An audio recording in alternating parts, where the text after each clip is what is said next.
Alright everyone, welcome back to another Star Wars Galaxy of Heroes video with Fat Phil, and today we're going to talk about 3 major ways that you can catch up to those of us in the endgame. 3 big things that you can do. Let me know your thoughts. I hope these help you.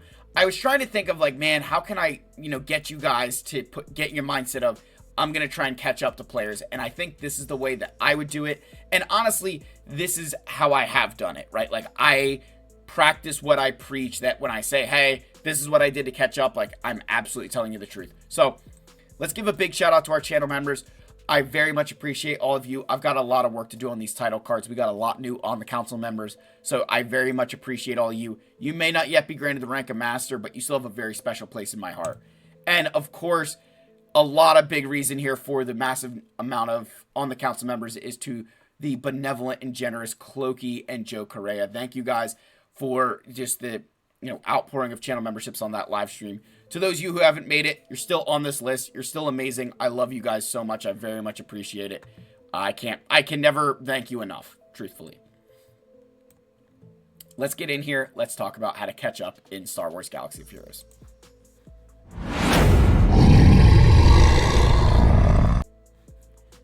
All right, guys. So, first thing I want to encourage you to do is invest less in fleets.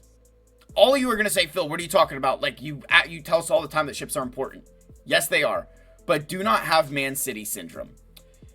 Manchester City flexed their one Champions League trophy in front of Real Madrid, who happens to have 14 of them, and Real Madrid then spanked them in that penalty kick shootout. Don't have that Man City syndrome. Don't get your first S-tier fleet and then act like I'm going to take it to the same level that Fat Phil or Arnold or Zareth did, because our relics have been on them for a while, and we're also at a very different stage of our lives than you are, right? Our account is very different. Man City and Real Madrid do not exactly have the same history. One of them is one of the biggest clubs in the world. The other one was founded in 2008. I don't know what to tell you.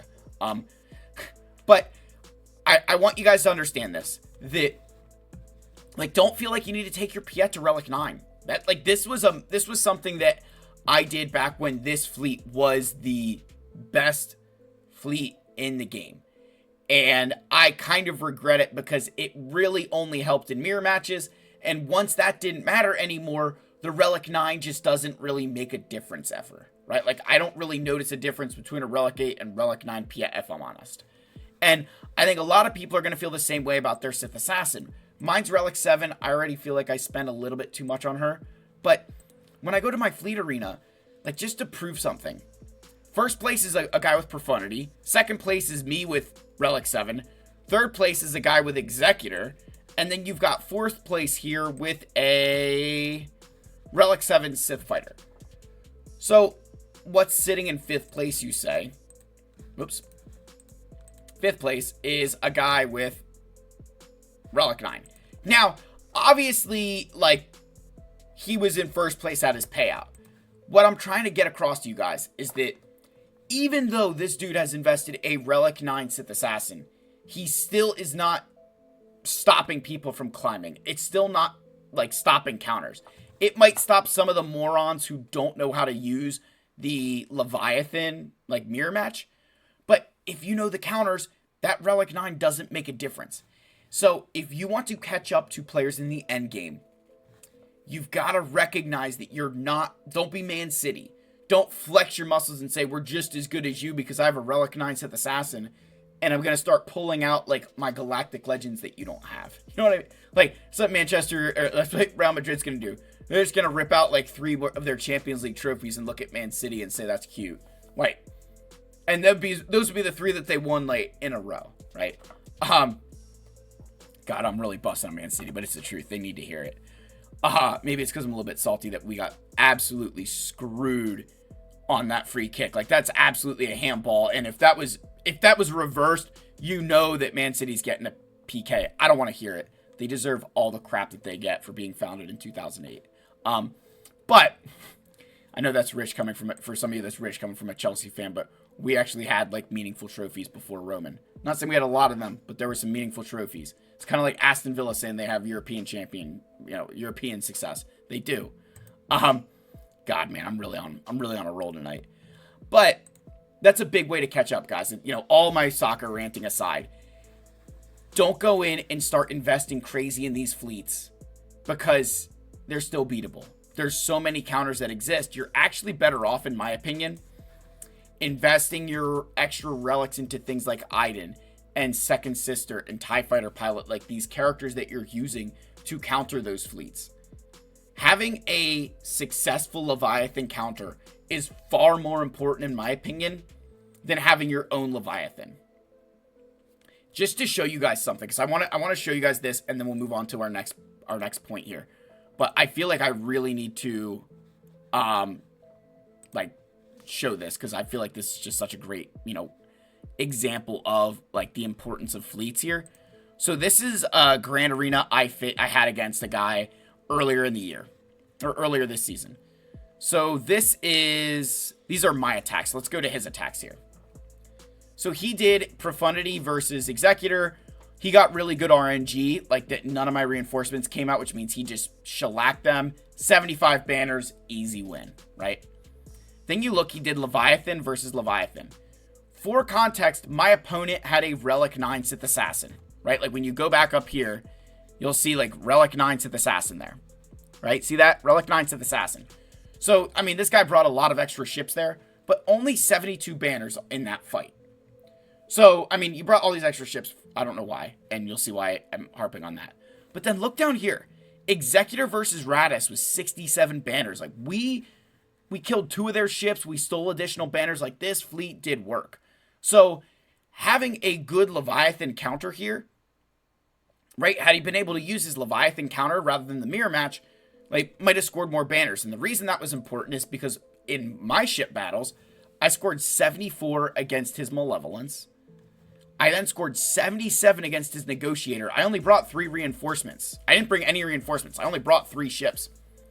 And then I was able to use my Empire against his Radis for 71 banners. And I won the GAC by 2 points.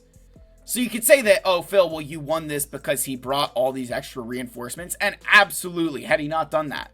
But I have watched plenty of Leviathan mirror matches fail, even with a faster one, right? Because they, just RNG.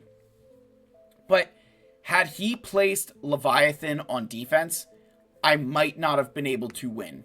I might not have been able to outscore him, right? Like, I don't know that I would have had the juice to do it. So, like, his Relic 9 Sith Assassin did not help him win this one. You could say, oh, this was bad play, whatever.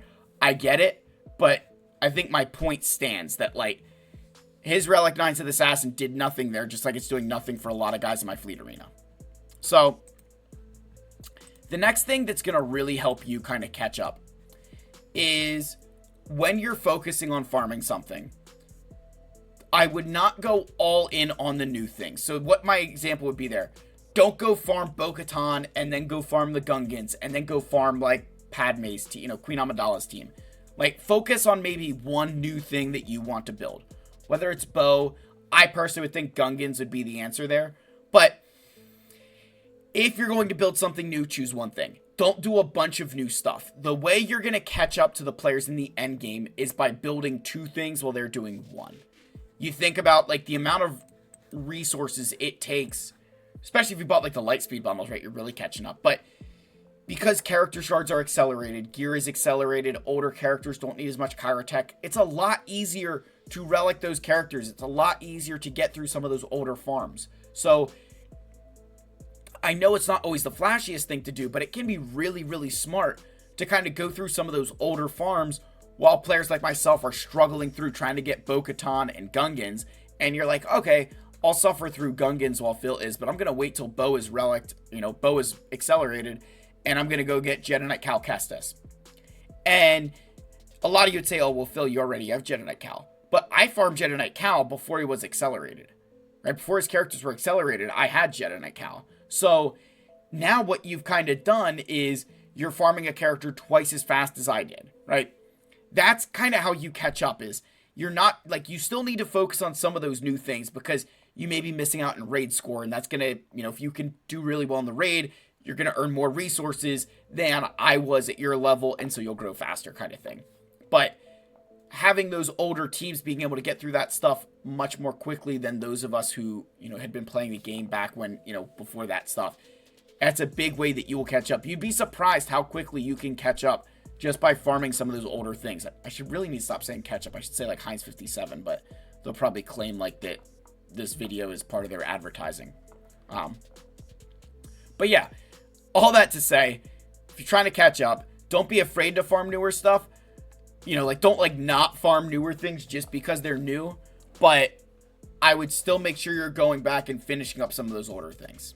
Because it is, as someone who has, just for example here, almost everything I had, right, that I've got relics on, the vast majority of it was farmed before characters were accelerated. Right? I've not gotten a ton of stuff from accelerated characters just because I had it for a long time.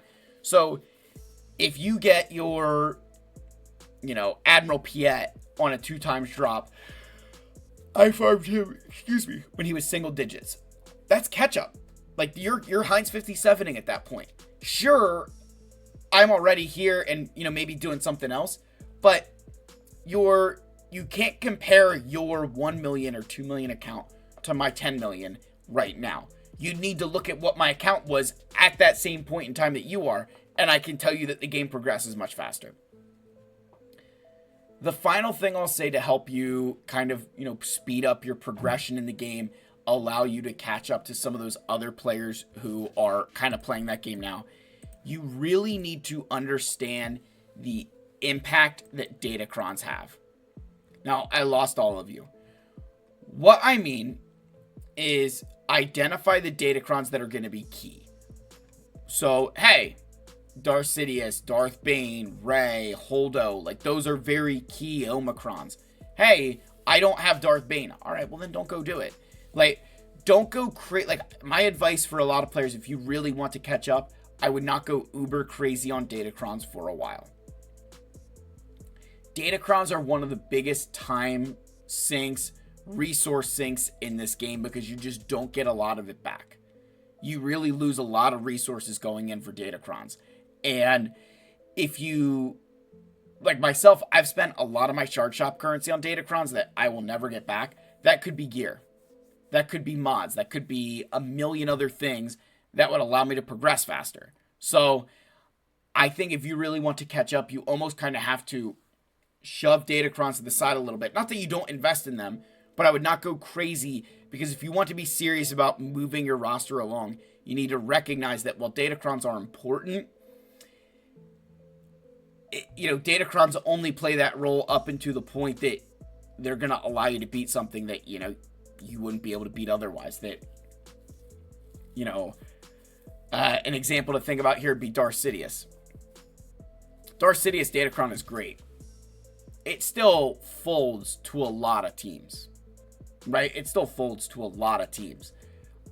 Whereas, hey, instead of doing that, I'm going to go get Wampa, or I'm going to go invest my gear into Admiral Trench, and, laugh at me all you want, but that I'm going to invest it in something that's actually going to make my account better, or it's going to allow me to progress. And I know Admiral Trench is a bad example for 90% of you, but, shove off.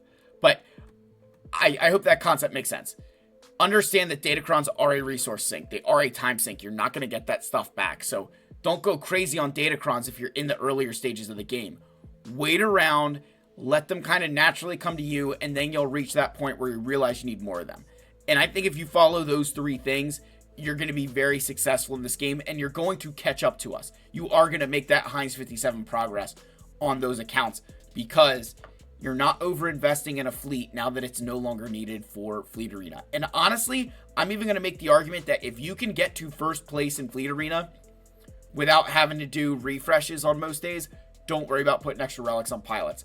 And then, obviously making sure you understand that you can't just be farming all new stuff. If you're trying to farm all new stuff, you're just going to tank, and it's not going to be pretty. So let me know your thoughts. Like, subscribe, comment. I love you all. May the force be with you, and I'll see you in the next one. Cheers, guys.